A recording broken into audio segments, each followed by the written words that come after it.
areas adjacent, throw your dubs up. The only hip-hop show. You heard?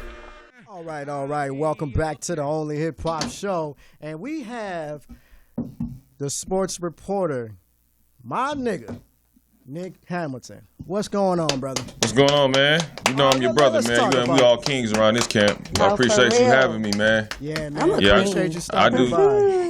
You know me, I do sports and pop culture, so I can talk about it all. Yeah, let's get it. Let's go ahead and talk about this, man. You saw the fight last night, right? Yeah, I saw the replay.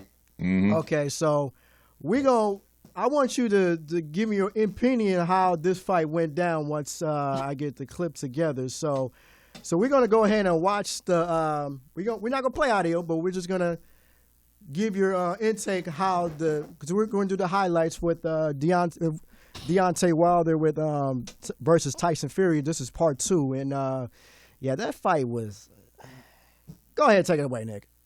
Yeah, I mean the fight itself was interesting because it wasn't what everybody thought it was going to be. Everybody thought that, Deontay Wilder would actually come back because if you remember in the first fight, he started out late, and if he didn't have that 12th round knockout, he would have lost that fight. So it ended up in the draw. So here we are with Fury and Wilder too.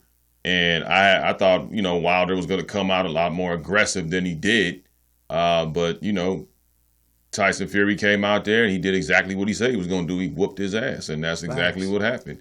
And you got his 7th round TKO. But, it doesn't take anything away from Deontay Wilder. I still think Deontay Wilder is a good fighter. Everybody takes an L, and it doesn't take anything away from him. I think he just needs to be able to come back stronger. Remember this, too. Tyson Fury had a 2 to 2.5 inch reach over Deontay Wilder.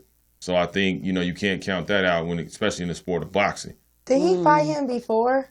Yeah, the first time. Yeah, the first time. I felt like he was getting beat up the first time. Yeah, that's what I'm saying. He came in late. And I really felt like that last shot was like rigged or something because I'm like, he's getting his ass whooped. Yeah, he was losing early, but then he made a strong comeback later on, like probably mid-fight, and that's what got him to this one here. But, I don't expect it not to be a Fury Wilder 3 at some point. Probably no time soon. I would probably think maybe the next year and a half, you probably see a Fury Wilder too. But I think Fury's going to go on to fight Joshua, and that's going to be huge for the UK.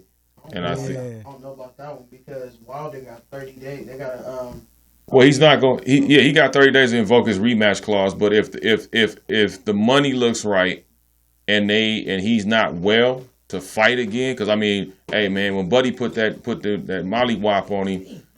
His jaw went one way and his lip went the other way. So that's going to take some time to heal up, and you got to make sure your pride is healed up too, and your soul is healed up. So I don't expect this rematch to be anytime soon. I'd be shocked if it was. But man, the weirdest thing about this fight is when Tyson Fury was licking the blood off his neck. That was hella disrespectful and weird. That was, it was not even just that. It was like, you licking another man, dog? It's culture. Don't do that. You know what? In sociology, we talked about that. Yeah. When people from a certain culture feel like they're very opinionated on certain things. Now, he could have been on some weird stuff, though. I don't know. That's like, my we man. can't be ethnocentric. You walking in the fog with another dude? Like, I don't know. That's kind of dangerous. What if he had some type of disease? Definitely. That's just nasty, bro. It didn't pause. It didn't even look right. Like, looking on another man's neck, like, that didn't look right. Hey. That's like some lion He stuff. was getting into his head, though. I know he got into his head. Of course, that was psychological, but it's other ways you can get into fighters can get into other fighters' heads other ways than that. Elaborate. I rest assured. Elaborate. If you ever been in a boxing gym and they've having a spar, a media spar or what have you, you see even the spars be talking crap. They be talking madness. and trying to get them out of their element, preparing them for whoever their opponent is, to get them mentally ready and also physically ready. So you've seen things like that before. So it just depends on, what tactics you decide to use. But like I said, it was an interesting fight. I didn't think it was going to go that particular way.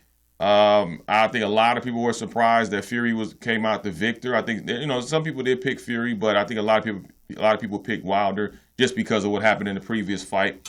And, the type of fighter that Wilder is. And say what you want, but Wilder, he has a lot of heart. and Wilder has a lot of heart. He'll be back.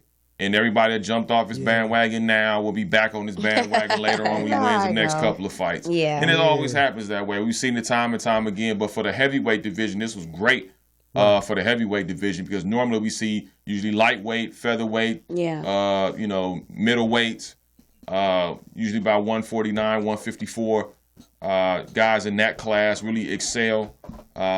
So to see a heavyweight bout the way that we've seen it, I think it was epic for the sport of boxing in the heavyweight division because we really don't see a lot of epic fights in that division. So heavyweight ranges from what? Is it like weight? Is it 180? I think it's 175, 180 plus. Oh, okay. Around that range. But yeah, I mean, like I said, if you were in Vegas, Vegas was the place to be this past weekend. I mean, this was it. I mean, everybody who was anybody was there. From Draymond Green to DOC to, any NFL player or whoever it was, it was a place to be. And that's how Floyd Mayweather won all his fights.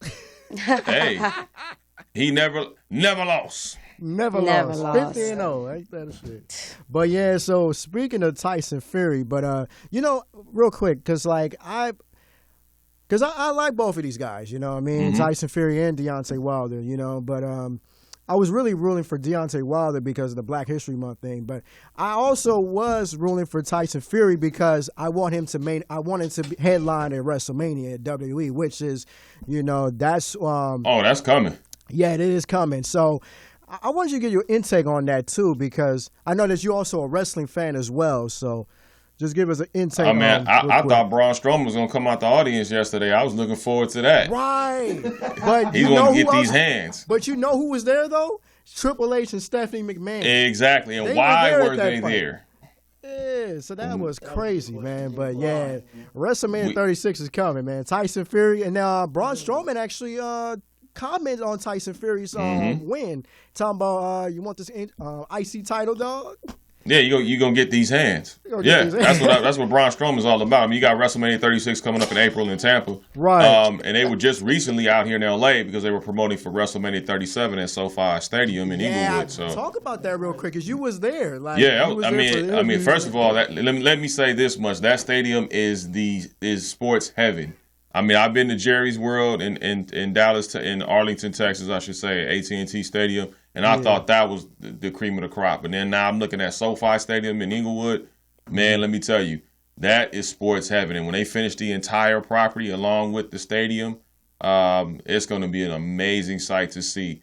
They're about 85% complete with the stadium, so it's scheduled to open around June or July of this year. WrestleMania 37 will be in there in 2021. Yeah. Stephanie was great to talk to. You had Roman Reigns, you had the man, you had a lot of different people that were there representing the WWE. And it's you're gonna have 100,000 people for WrestleMania 37 here in LA or Inglewood.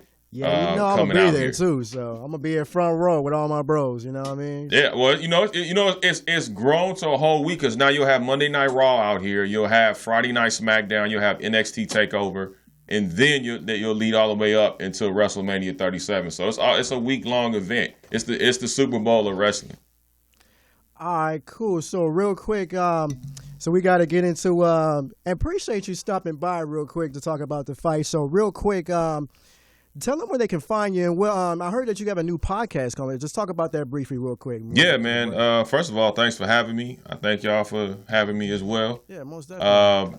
You can find me on any social media platform at Nick Hamilton LA. I have my own show every Saturday, 10 a.m. Pacific, 1 p.m. Eastern on the Good News Radio Network. It's TMA with Nick Hamilton. Also, I have a podcast that I do with my co-host Jackie Ray. It's called the TOR Podcast, which we just get down to the nitty gritty.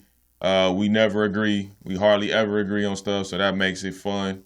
But she's very knowledgeable. She's sharp, and that's why I wanted to partner up with her. So make sure you check it out. We're on SoundCloud at soundcloud.com/theoppositereaction. You can also catch me on all streaming platforms at The Morning After with Nick Hamilton, iTunes, SoundCloud. Make sure you give Brother 5 stars. Don't be a hater. And so it's just fun, man. I'm having a lot of fun now. We got a lot of things coming up. Spring training is here. with the baseball stuff. So you know how that's been in the news lately. I think baseball has probably been the most talked about sport that hasn't started yet in years since the steroid era, with all the cheating scandals and the potential teams that may have cheated, the team that has cheated. There's a lot going on. Why the commissioner didn't do what he was supposed to do. It's a lot of politics involved, obviously, with the MLBPA. Yeah. So it's a lot going on, man. So I'm definitely in the thick of things. I mean, we got concert season coming up too. So there's a lot of concerts coming up here in Southern California as well as across the country. So I'll be doing that as well.